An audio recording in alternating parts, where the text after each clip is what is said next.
नमस्कार, आप सभी का स्वागत करते हैं हमारे इस YouTube चैनल में। आज की जो क्लास है उसमें हम लोग जो है बातें करने वाले हैं क्वांटम मैकेनिक्स के बारे में। क्वांटम मैकेनिक्स की जब बात करते हैं तो क्वांटम मैकेनिक्स का जो टॉपिक है वो हम लोग वैसे तो 12th क्लास में पढ़ लेते हैं, लेकिन 12th क्लास में उसका जो नाम है वो क्वांटम मैकेनिक्स नहीं होता। उसका जो नाम होता है वो होता है मॉडर्न फिजिक्स। क्या होता है बच्चों? Modern physics. ठीक है, मॉडर्न फिजिक्स का एक या दो चैप्टर हम लोग पढ़ लेते हैं 12th क्लास में। उसी मॉडर्न फिजिक्स को हम लोग बेसिक क्वांटम मैकेनिक्स बोलते हैं, जो कि बहुत ही बेसिक लेवल पे होती है। अगर हम लोग जो है मॉडर्न फिजिक्स के बारे में थोड़ा बहुत जानते हैं तो हम लोग जो है क्वांटम मैकेनिक्स का जो बेसिक, जो ओरिजिनल क्वांटम मैकेनिक्स है उसका जो बेसिक जो है हमें पढ़ना है। बीएससी के अंदर हम लोग जाकर पहली बार क्वांटम मैकेनिक्स पढ़ते हैं तो वो आपको आसानी से समझ आ जाएगा। ठीक है, लेकिन क्वांटम मैकेनिक्स का जो बीएससी में जो बेसिक है वो बहुत ही मतलब नॉर्मल लेवल का जो है बेसिक कंसेप्ट है। उसके बाद में अगर हम लोग इसमें आगे तक जाएंगे तो क्वांटम मैकेनिक्स बेटा कभी खत्म नहीं होती। क्वांटम मैकेनिक्स जो है आज की फिजिक्स है।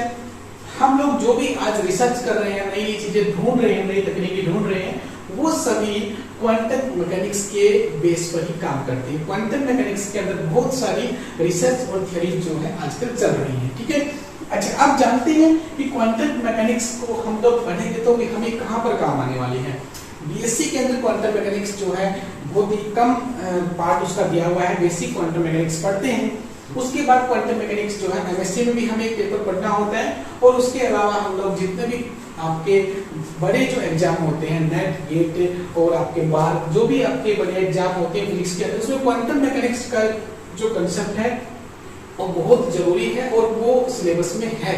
ठीक है, इसलिए क्वांटम मैकेनिक्स को हम लोग आज डिस्कस कर रहे हैं। क्वांटम मैकेनिक्स को सबसे बेसिक जो कंसेप्ट है वो आज डिस्कस करेंगे। आज की वीडियो में छोटा सा पार्ट हम लोग बना रहे हैं जिसमें हम लोग क्वांटम मैकेनिक्स के बारे में थोड़ा बहुत जो आपको पता होना चाहिए वो आज की वीडियो में है, जो कि बहुत इंपॉर्टेंट भी है और आपको वो टिप्स पर याद होना चाहिए। ठीक है, क्योंकि ये चीजें आपको जो है बिल्कुल ऐसी लगनी चाहिए कि ये चीजें आपके लिए नई नहीं है। ठीक है, तो क्वांटम मैकेनिक्स पढ़ने से पहले आपको बता दूं कि आप क्वांटम मैकेनिक्स को अच्छे से पढ़ना चाहते हैं तो कौन कौन सी बुक्स आप प्रेफर करेंगे पढ़ने के लिए।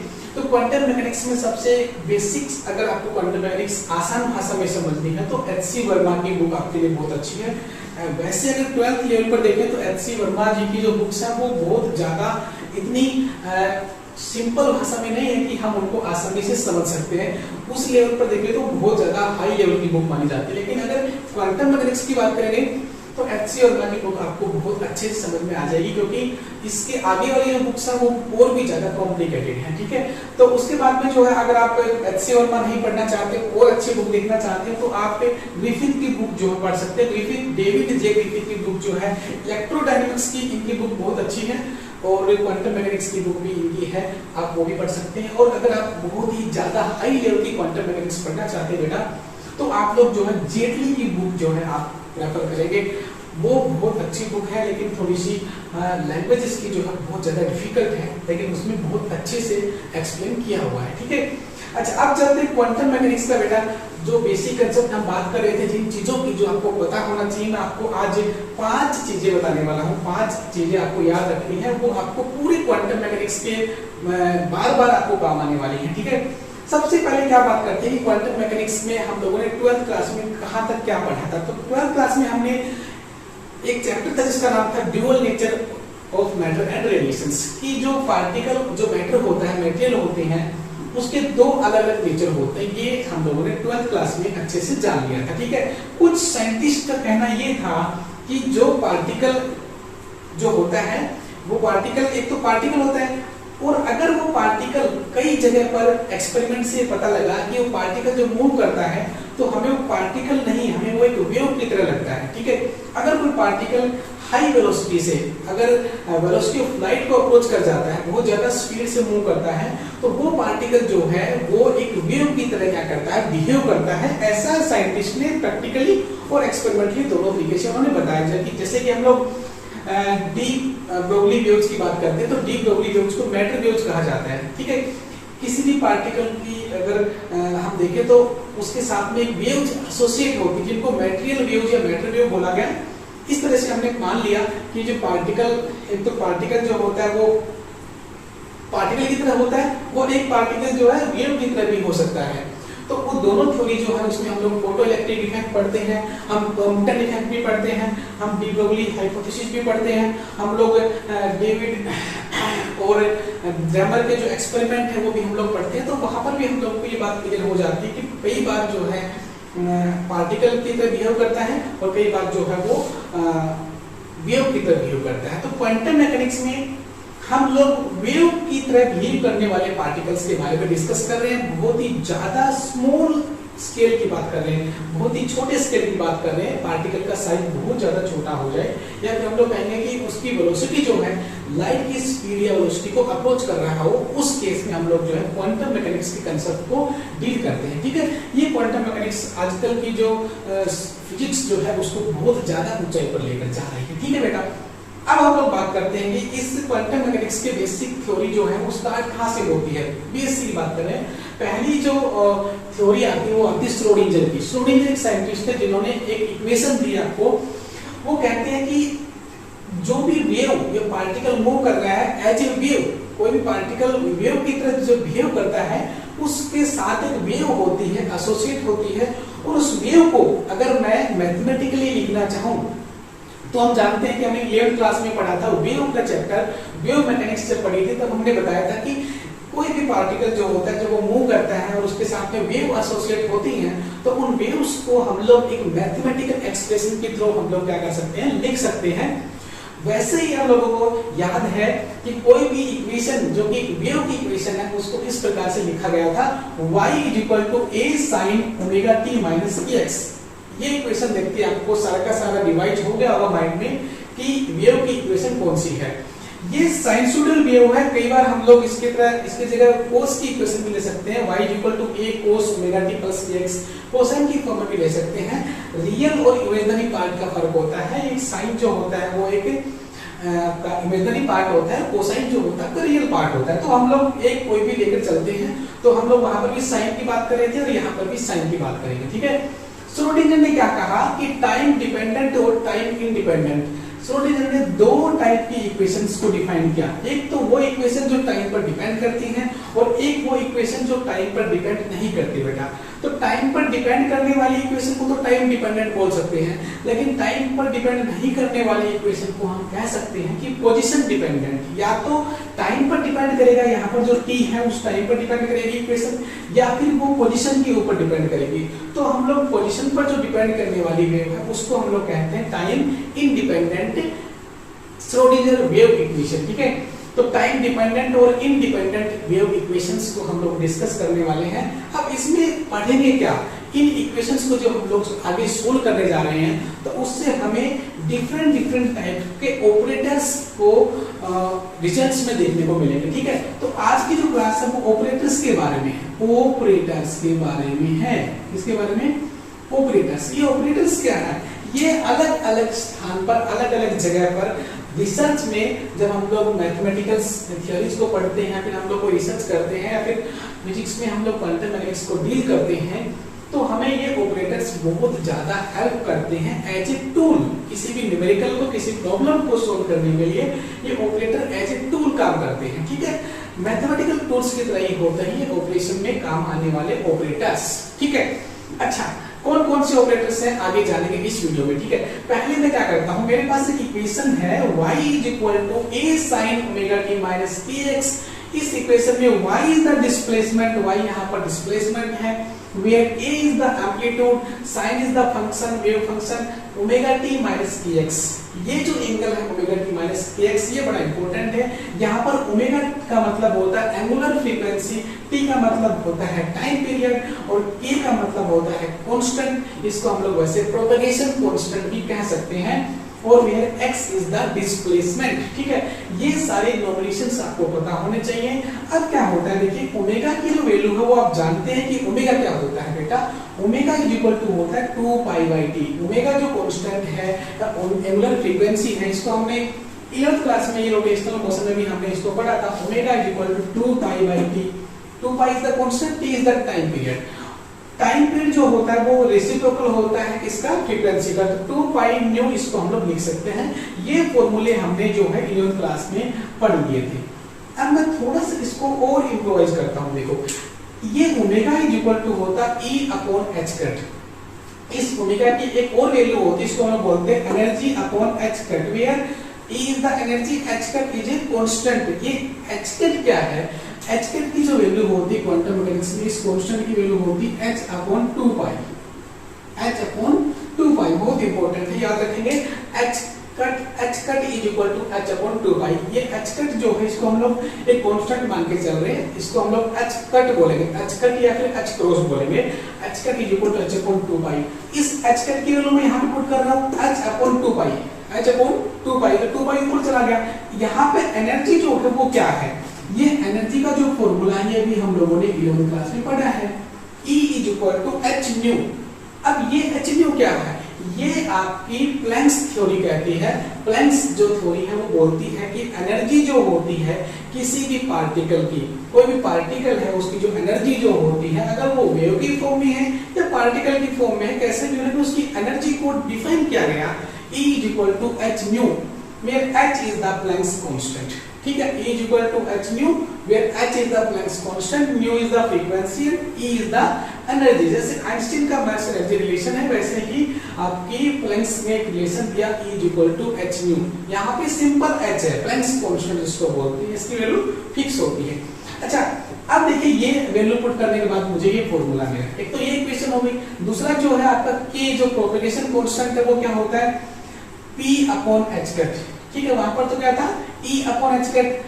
अब ये E अपॉन h कट का मतलब एनर्जी की फॉर्म को शो कर रहा है, और यहाँ पे K is equal to P upon h cut. यहाँ पे P का मतलब मोमेंटम है, मतलब मोमेंटम को बता रहा है ये P upon h cut. h cut की वैल्यू वही है, पुट करेंगे तो 2 पाई P बाई h। ये आपके दोनों वैल्यूज हो गई। ठीक है, ये सिंपल सी बात आपको पता होनी चाहिए।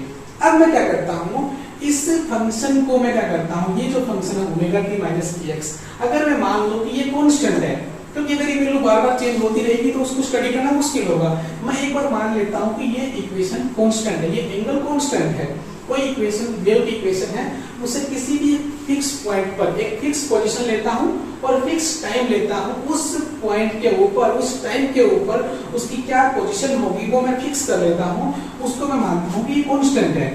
एम्पलीट्यूड कांस्टेंट है और मैंने इसको भी कांस्टेंट मान लिया, तो मैं कहता हूं कि omega t minus kx is constant. ये इक्वेशन हो गई। इस इक्वेशन को मैं क्या करता हूं, डिफरेंशिएट करता हूं। क्या करता हूं? डिफरेंशिएट कर देता हूं, तो मुझे मिलेगा ओमेगा इनटू टाइम का क्या होगा dt माइनस k कांस्टेंट है, x का होगा dx। ठीक है ना, टाइम का तो dt हो गया और x का हो गया dx is equal to constant का डेरिवेटिव होता है 0 बेटा, ये हो गया। इस इक्वेशन को जब मैंने सोल्व किया तो मुझे मिला dx upon dt is equal to omega upon k, dx upon dt is equal to omega upon k हो गया बेटा। ठीक है, ये लीजिए। ठीक है, अब देखो यहाँ पर मैं क्या करता हूँ, मेरे पास एक इक्वेशन आ गई। इस इक्वेशन को मैं क्या बोलता हूँ, इस इक्वेशन को मैं बोल रहा हूँ कि ये डिफरेंशियल इक्वेशन है। कौन सी इक्वेशन है? डिफरेंशियल इक्वेशन है। कितने ऑर्डर की है, कितने ऑर्डर की है, कितने डिग्री की है, ये आपको अच्छे से पता है, क्योंकि ये चीजें जो डिफरेंशियल इक्वेशन जब हम लोग 12th क्लास में पढ़ते हैं तो वहां पे हमको अच्छे से बताया गया कि किसी भी इक्वेशन की डिग्री और उसका जो है ऑर्डर जो है कैसे निकालते हैं। लेकिन हमारे लिए वो मैटर नहीं करता, हमें तो ये चीज पहले से पता होनी चाहिए कि कोई भी इक्वेशन जो है उसको किस ऑर्डर का है और कितने डिग्री की वो कैसे निकालते हैं। लेकिन हमारा वो काम अब नहीं है। अब हमें क्या करना है, इस डिफरेंशियल इक्वेशन का सॉल्यूशन निकालना। क्या निकालना है? सॉल्यूशन। किसी भी डिफरेंशियल इक्वेशन का सॉल्यूशन जो है दो तरीके से निकलता है। ठीक है, ये प्रोसेस पूरा का पूरा हमें मैथमेटिक्स में पढ़ा हुआ है। यहाँ पर फिजिक्स में हम लोग जो इसका सॉल्यूशन निकाल कर नहीं दिखाने वाले, क्योंकि ये एक अलग से हम लोग सोल्व करेंगे और हम जानते हैं कि इस डिफरेंशियल इक्वेशन का एक सॉल्यूशन आएगा और वो सॉल्यूशन ये वाला है। उस सॉल्यूशन को मैं लिख रहा हूँ psi is equal to sign naught e की power minus iota h cut into et minus px, et minus px। अब उस ओमेगा को तो मैंने e से कंपेयर कर लिया है और इस k को मैंने p से कंपेयर कर लिया है। ये एक सॉल्यूशन आ गया इस डिफरेंशियल इक्वेशन का सॉल्यूशन जो हमने जनरल सॉल्यूशन निकाल लिया है। ठीक है, अच्छा अब मैं क्या करता हूँ, इस जनरल सॉल्यूशन को, इसमें जनरल सॉल्यूशन में क्या है, साई क्या है, इस साई को मैं बोल रहा हूँ वेव फंक्शन। क्या बोल रहा हूँ? Wave function. साई बड़ा ही इंपॉर्टेंट है। श्रोडिंगर ने इसको साई से डिनोट किया था कि psi is a wave function where psi is equal to sign naught e की power minus i upon h cut e t minus px। This is the solution of the differential equation given above. अब देखो क्या करना है, इस solution को मैं क्या करता हूँ, इस सॉल्यूशन का ही यूज करना है। आपके लिए जो रिजल्ट जो है मेन वो ये इंपॉर्टेंट है, ये सॉल्यूशन इंपॉर्टेंट है। इस सॉल्यूशन को आपको याद रखना है, जैसे कि psi is equal to sign naught e की power minus iota upon h cut into et minus px। Well e is the energy, t is the time, p is the momentum, x is the position, iota is a imaginary value, iota is a imaginary value और h cut is the constant. ठीक है, iota इसलिए कहा कि जो sign जो होता है उसमें इमेजिनरी पार्ट होता है, कोस अगर लेते तो यहाँ पर आइटा नहीं आता। ठीक है, अच्छा अभी देखो मैं इस इक्वेशन को क्या करता हूँ, इस इक्वेशन को मैं डिफरेंशिएट करता हूँ पार्शियली डिफरेंशिएट करता हूँ इस इक्वेशन को विद रिस्पेक्ट टू टाइम। अगर मैं इस इक्वेशन को टाइम के साथ बेटा डिफरेंशिएट करूंगा तो मुझे क्या मिलेगा, del psi upon del t is equal to, अब देखो क्या होगा, साइन नॉट तो बेटा कांस्टेंट है तो साइन नॉट तो एज इट इज रहेगा। अब इसका जो सॉल्यूशन मैं यहाँ पर करता हूँ, साइन नॉट तो कांस्टेंट है। अच्छा अब e की पावर समथिंग है तो देखो अगर e की पावर समथिंग, अगर e की पावर x होता तो उसका डिफरेंशिएशन क्या होता है, e की पावर x। आप जानते हैं e की पावर जो x होता है या फिर e की कुछ पावर होती है उसका जब डिफरेंशिएशन निकालते हैं तो उस पर कोई फर्क नहीं पड़ता, वो कैसा रहेगा, सेम रहेगा। तो ये तो एज इट इज आ गया साइन नॉट e की power minus iota upon h करके और et माइनस का px, ये तो सेम आ गया।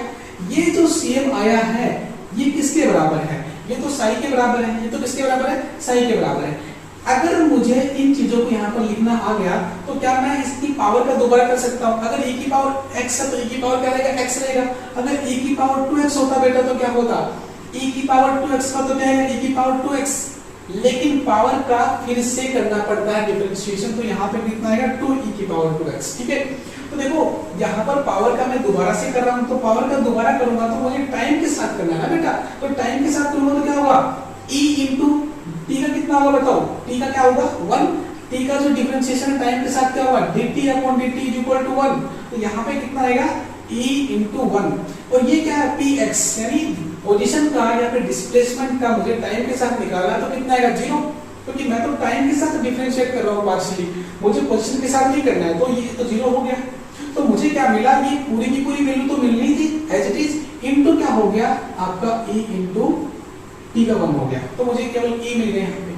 ठीक है ना, और साथ में क्या था ये वाला minus iota upon h cut, ये भी कांस्टेंट है, ये साथ रख लेंगे, तो minus iota upon h cut तो मैंने यहाँ पे आगे रख लिया और साथ में मैंने e लिख लिया, और जो ये पूरा का पूरा फंक्शन बन गया ये किसके बराबर है बताओ, साई के बराबर है। तो मैंने यहाँ पे लिखा del psi upon del t is equal to minus iota upon h cut del psi upon del t is equal to minus iota upon h cut into e psi. ठीक है, अच्छा अब क्या होगा, देखो इस इक्वेशन को मैं सोल्व करता हूं तो क्या होगा, psi e is equal to h cut को इधर लेके आएंगे तो h कट इधर आ जाएगा, माइनस आइटा को मैं इधर लेके आऊंगा तो क्या हो जाएगा प्लस आइटा। देखिए अगर माइनस आइटा को मैं जाऊं नीचे लेके जाऊंगा तो क्या हो जाएगा, माइनस आइटा नीचे आएगा, माइनस आइटा को वापस ऊपर लेके आऊंगा तो प्लस आइटा हो जाएगा।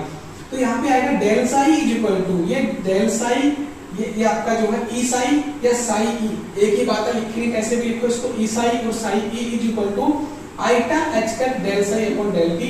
अगर मैं साई से साई कैंसिल आउट कर दूं तो मुझे क्या मिलेगा, e is equal to iota h cut del upon del t. ये पहला फॉर्मूला है, पहली इंपॉर्टेंट चीज जो आपको बताया था कि 5 चीजें आपको पढ़नी है। पहली चीज क्या है, e is equal to iota h cut del upon del t, ये एक ऑपरेटर आ गया। मैं आपको बोल रहा था पहले कि हमें आज ऑपरेटर्स पढ़ने हैं, ये ऑपरेटर्स हमें याद रखने हैं। तो पहला जो ऑपरेटर आ गया आपका e is equal to iota h cut del upon del t, ये टाइम पर डिपेंड कर रहा है कि नहीं कर रहा, टाइम पर डिपेंड कर रहा है, इसमें टाइम आ रहा है, तो ये टाइम को डिपेंडेंट वाला ऑपरेटर है। टाइम पर डिपेंड करने वाले और टाइम पर डिपेंड नहीं करने वाले ऑपरेटर भी आएंगे। ठीक है, तो टाइम डिपेंडेंट ऑपरेटर आ गया। लेकिन ये ऑपरेटर कौन सा ऑपरेटर है, इसका नाम क्या होगा बेटा, इसका नाम होगा एनर्जी ऑपरेटर। क्या होगा, एनर्जी ऑपरेटर।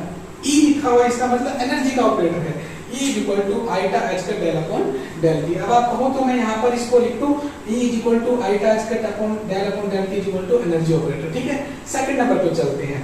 उसी सॉल्यूशन को, जो सॉल्यूशन हमने पढ़ा था ये वाला solution psi equal to psi और टी की पावर माइनस समथिंग ऐसे करके, इसको मैंने टाइम के साथ क्या किया था बेटा, डिफरेंशिएट किया था।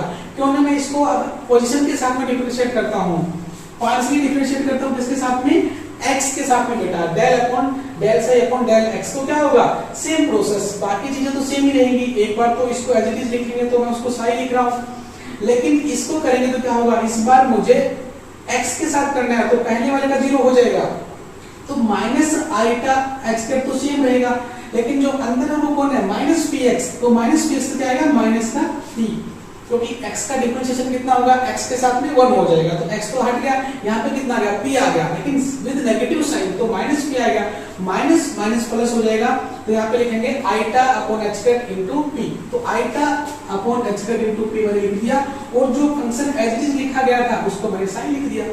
तो del psi upon del x equal to क्या आ गया, iota h cut p psi. यहाँ पर क्या था, iota h cut del upon del p, ठीक है ना। अब मैं क्या करता हूँ, इस इक्वेशन को सोल्व करता हूँ। कैसे, अगर एनर्जी की बात कर रहा हूं तो एनर्जी एक स्केलर क्वांटिटी है, तो मैंने इसको सिंपल लिख दिया। लेकिन मैं मोमेंटम की बात करूं तो मोमेंटम एक ऐसी क्वांटिटी बेटा, वेक्टर क्वांटिटी।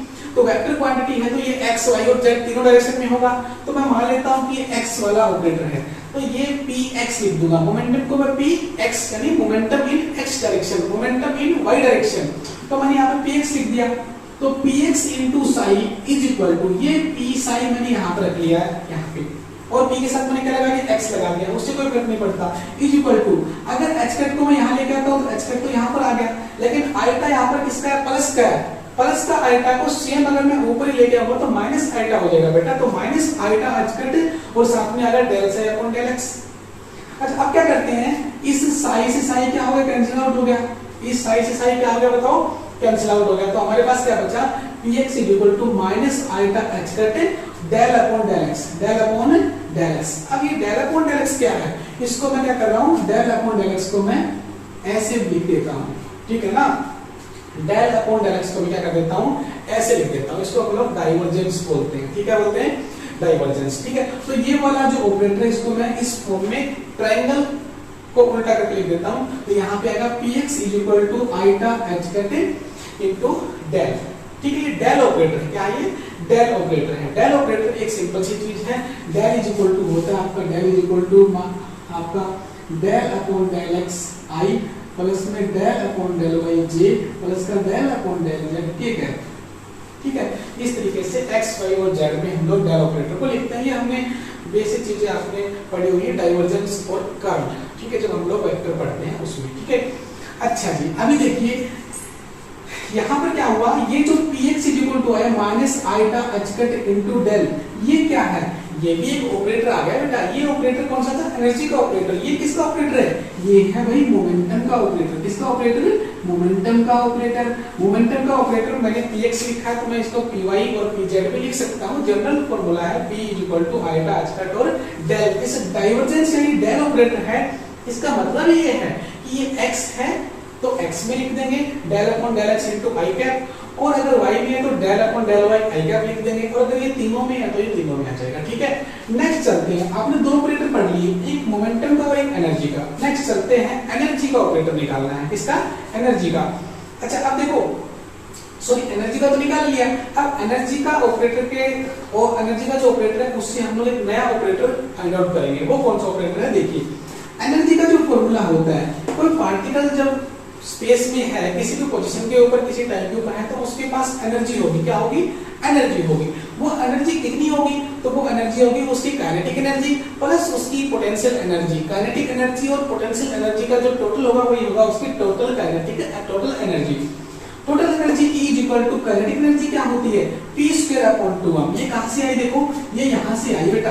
काइनेटिक एनर्जी का फॉर्मूला आप जानते हैं, kinetic energy is equal to होता है 1/2 mv²। ये सिंपल फॉर्मूला आपने 7वीं क्लास में 8वीं क्लास में पढ़ा, E is equal to 1/2 mv²। यहां से मैं क्या करता हूं, हमें ये निकालना p स्क्वायर अपॉन 2m, इसको क्या करते हैं m से मल्टीप्लाई कर देते हैं, ठीक है ना, m से डिवाइड कर देते हैं, तो वहां पर क्या हो गया, mv बन गया। mv का स्क्वायर मतलब mv कौन है, p is equal to mv momentum, तो p स्क्वायर अपॉन 2m बन गया। तो एनर्जी आ गई कि नहीं आ गई, p स्क्वायर अपॉन 2m। ये कौन सी एनर्जी है, एक काइनेटिक एनर्जी है, प्लस पोटेंशियल एनर्जी को मैं क्या लिखता हूं, v लिखता हूं, मैं लिखता हूं v is the potential energy.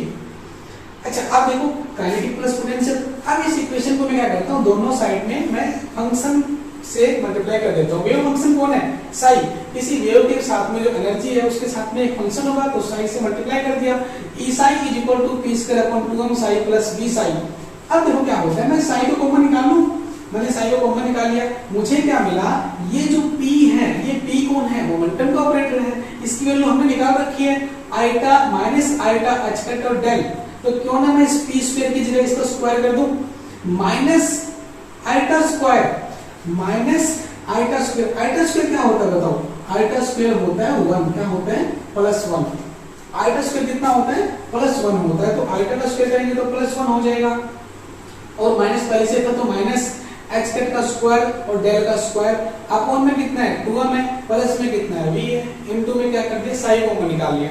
अभी देखो क्या हो गया, ये जो ऑपरेटर बन गया E psi is equal to, यहां पर भी तो बना था E psi is equal to iota h cut del से अपॉन डेल t, साई से साई कैंसिल हो गया, यहां पर भी अगर मैं साई से साई कैंसिल कर दूं तो मेरे पास में क्या बना, एक ऑपरेटर बना ना e is equal to something. अब e is equal to something ये ऑपरेटर आ गया, लेकिन ये ऑपरेटर क्या है, इस ऑपरेटर को हम लोग एनर्जी का ऑपरेटर तो कह सकते हैं, लेकिन हमने एनर्जी का एक ऑपरेटर पहले ही पढ़ लिया, तो इसको कुछ नया नाम देना पड़ेगा। इस चीज को निकालने वाले थे, उसका नाम था हैमिल्टन, क्या था, हैमिल्टन, हैमिल्टन, इसलिए मैं इसको नया नाम दे देता हूं कि ये हैमिल्टन ऑपरेटर है। क्या है, हैमिल्टन ऑपरेटर, या हम लोग कहेंगे हैमिल्टोनियन ऑपरेटर। तो ये हैमिल्टोनियन ऑपरेटर को मैं h से डिनोट करता हूं, जिससे h से, तो e psi is equal to complete क्या मैंने माना h मान लिया, h साई, इसका मतलब ये h जो है वो आ गया आपका हैमिल्टोनियन ऑपरेटर। ऑपरेटर नंबर कौन सा, तीसरा, ये एनर्जी का ऑपरेटर, ये मोमेंटम का ऑपरेटर, ये Hamiltonian operator, h is equal to minus h cut square upon 2m del square plus v। ठीक है, अब उसके बाद में क्या होगा, देखो अब देखो, हमने कहा था कि h साई और e साई तो बराबर ही है, h साई और e साई तो क्या है, बराबर ही है, तो मैं e साई को मैं ये लिख रहा हूं, तो मैं h साई को भी ये लिख सकता हूं, तो h psi is equal to iota h का डेल अपॉन डेल के लिख सकता हूं, ये लिख सकता हूं। देखो ये क्या था e, और ये e is equal to something था, इसको मैं साई से मल्टीप्लाई करूं, साई से मल्टीप्लाई करूं तो क्या है, ये वाला आ जाएगा। तो अगर मैं इस h साई को e साई के बराबर लिखूं, तो e साई की वैल्यू क्या होगी, आईटा h का del psi upon del t। अब ये मैं क्यों लिख रहा हूं, मैं इसलिए लिख रहा हूं क्योंकि ये जो एनर्जी का ऑपरेटर आया है, क्योंकि ये एनर्जी का ई को ही तो मान रहा हूं मैं, E psi is equal to H psi मान रहा हूं ना, तो एनर्जी का ही ऑपरेटर है, लेकिन ये अलग वैल्यू आ गई, इसको मैंने हैमिल्टन नाम दे दिया। अगर कहता है कि मैं इसको ई की फॉर्म में वापस लिखूं, तो देखो इन दोनों में फर्क क्या है, यहाँ पर तो क्या है E is equal to iota h का del psi upon del t। ठीक है, ये आपका हो गया हैमिल्टन ऑपरेटर। ठीक है, क्लियर भाई, इक्वेशन नंबर 4। ठीक है, ये हैमिल्टन ऑपरेटर, तो h psi is equal to, अगर मैं h की वैल्यू ये मानता हूं और अगर e की वैल्यू ये मानता हूं, तो जो मैंने e साई और h साई को सेम मान लिया, तो मैं h को ये भी कह सकता हूं आईटा h का del upon del t into psi. ठीक है, अच्छा नेक्स्ट चलते हैं, लास्ट ऑपरेटर आज का, E is equal to p square upon 2m। हम जानते हैं एनर्जी इज इक्वल टू क्या है, p स्क्वायर अपॉन 2m बेटा। अच्छा p क्या है, मोमेंटम, मोमेंटम का ऑपरेटर ये वाला है, इसको स्क्वायर करना है, तो माइनस आईटा h का स्क्वायर डेल का स्क्वायर कर दो। मैंने बताया था आपको कि आईटा का स्क्वायर क्या होता है, प्लस 1 होता है, तो माइनस तो पहले से ही है, माइनस h का square del square upon 2m। ये भी तो एनर्जी का ऑपरेटर आ गया, ये भी तो किसका ऑपरेटर आ गया, एनर्जी का ऑपरेटर आ गया। तो एनर्जी के ऑपरेटर तो बहुत हो गए, ये भी एनर्जी का ऑपरेटर है, ये भी एनर्जी का, ये भी एनर्जी का और ये भी एनर्जी का। इसको हम लोगों ने क्या बोला, मोमेंटम ऑपरेटर। ये एनर्जी का ऑपरेटर सिंपल फॉर्म में, ये एनर्जी का ऑपरेटर हैमिल्टन की फॉर्म में, और ये एनर्जी का ऑपरेटर सिंपल फॉर्म में, हैमिल्टन को भी सिंपल फॉर्म में लिख के दिखाया, और ये लास्ट आपका एनर्जी का ऑपरेटर। अब इसमें और इसमें क्या फर्क है, देखो इस ऑपरेटर में क्या है, टाइम आया हुआ है, क्या आया हुआ है, टाइम आया हुआ है, इसमें टाइम नहीं आया हुआ है। इसमें कौन है, del x del upon del x del upon del y, मतलब क्या आया हुआ, पोजीशन आई हुई है, क्या आई हुई है, पोजीशन।